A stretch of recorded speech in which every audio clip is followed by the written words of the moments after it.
anong feeling mo na kasama ka sa 100 Most? Siyempre, I'm super duper happy and it's so unexpected na out of daming artista, they chose me to be part of it. So I'm really flattered and honored. Thank you talaga sa Yes staff. So how do you keep yourself beautiful? Well, I always just do my best in everything.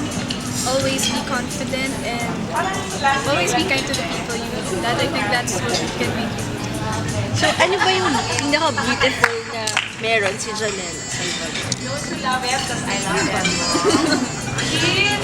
Ano ba?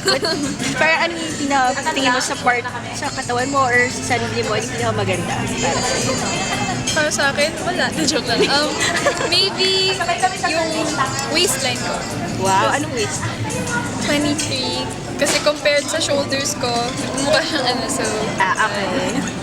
So, sino para sa'yo yung pinaka-beautiful?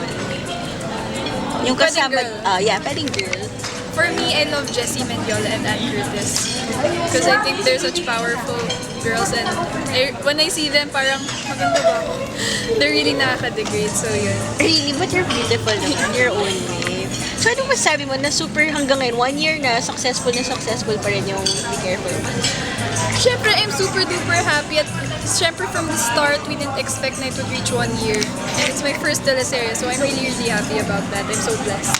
So, start na ba kayo work yung movie or hindi pa naman? Hindi pa, pero soon we're gonna start working and shooting. Ano yun? Same pa rin ba siya or continuation? Ano kayang difference?